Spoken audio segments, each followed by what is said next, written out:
I hope you got something good to eat tonight. Hi, Mom. The coach really gave us a workout. And, oh, boy, ham. I'm so hungry I could eat a neutral and see what he gave us to do. Chuck. Huh? Could you serve yourself in a less athletic manner? Oh. Is this better? Chuck. At least you could manage to be on time. After your mother goes to all the trouble to prepare a fine meal, it's only common courtesy, Chuck. I know, but I couldn't help it. I was late home from school. Never mind. He did wash up and brush his hair. By the way, Chuck, I saw Barbara's mother downtown. That's quite a supper party she's planning. Is it this Friday? I'm not going. Why not? Do I have to have a reason? But all your friends will be there.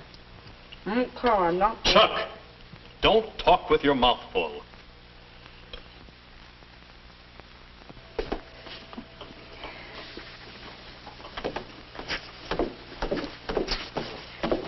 Good night, Chuck. Good night. Have a good time. Thank you, Chuck. Night, Good night.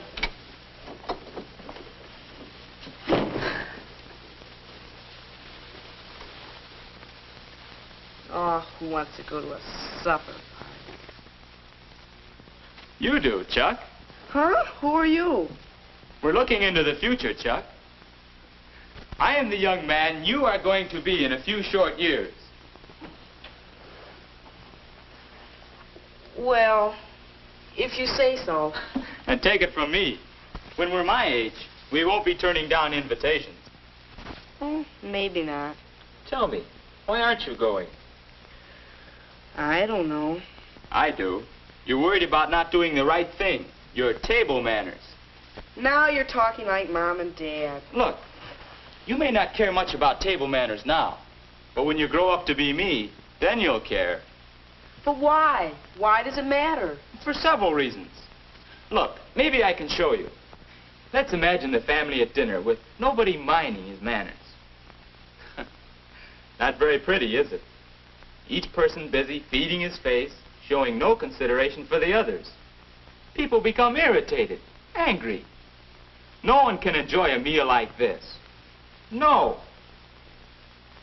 Mealtime is a time for pleasure and relaxation. It's the best opportunity the family has to talk together, exchange bits of news, make plans. When everybody eats properly, the meal goes better, and everybody has more fun. What's more, when we relax and enjoy ourselves, we digest our food better. And ask your doctor if that isn't important to your health. But there's more. What's that? How long now before you'll be going out to make your own way in the world? Not very long, I guess. And whatever you do, wherever you go, you'll want to put your best foot forward. Here, let's try another trick. Let's change that to a table in a restaurant. You're taking a girl out to dinner. To make a good impression, you must know what to do. Who seats the girl? When you sit? How to order your meal? Of course, the girl wants to know these things too, in order to show herself at her best. Then you must know how to eat your meal. And the only way to have good table manners when you want them is to practice them regularly at home. Get in a habit of eating properly, so it just comes naturally.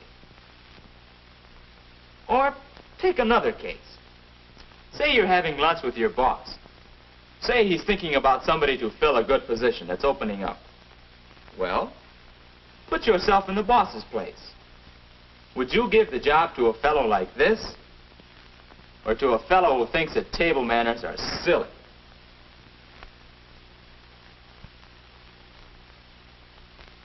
You see what I mean about putting your best foot forward? Table manners are important because people judge many things about you just by the way you eat. All right, maybe so, but it's also complicated. Is it? Look, there's nobody here. Let's try it out. What do you mean? Come on. Besides, that supper party sounds good. If we know what to do, I think we'll want to go. Well... Look sharp now. There. There is a place setting properly arranged. It looks all right, but what am I supposed to do? That's the question. Well, What would you do if you sat down to dinner and found 3 forks, like this? I'd probably end up with one left over and wonder what I did wrong. Not if you remember one simple rule. Always use silverware from the outside in.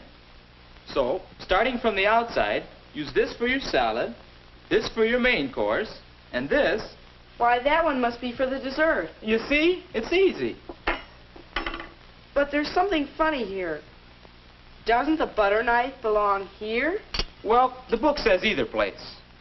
And speaking of the book, it wouldn't hurt you to use one sometime and check up on any points that you're not sure of. Sure, we have some books in school, but I'll have to be careful who sees me reading it. Don't worry, you can manage that. And now to use these things. Let's have some food. Say, it's too bad you've just eaten. Yeah. Excuse me. Things will be easier if you'll remember that in eating, there are 3 kinds of food. Finger foods, fork foods, and spoon foods. Now, clean dry foods, bread is one of them, are finger foods. But when you have something that's messy or sticky, you better use a fork. Yeah, like a cream puff? That's the idea. Now, fork foods include meats, potatoes, vegetables, salads, and many others. There's a right way to hold a fork, and this is it. Don't put onto your fork any more than 1 mouthful of food. Oh yes, after you've placed food on your fork, if you decide to talk, lay it down until you're ready to eat. It looks better. And this is the way to park a fork, after you've used it. Not propped up on the edge of the plate, huh? That's the idea. Here, now you try it. Okay. Now with some fork foods, we need a knife. Let's see how you use it. The folks say I do it wrong. Hey, that's not only the wrong way, it's the hard way. Here, try this. Put the ends of both the handles in the palms of your hands, like that. Hold the meat with your fork and cut the meat. Don't tear it apart. Say, this is better. You see? Good table manners are just common sense. Is that right? Yes, that's the way most people in America handle their knife and fork. We don't have to worry with the European method. But now, after you've finished eating, I have. you place your knife and fork this way to show that you have finished. But what about spoon foods? Oh, yes. All right. How do you manage soup? Hi, you don't fool me on this one. You never tip the bowl, and you dip the soup away from you. Not too much in the spoon, and you eat from the side of the spoon.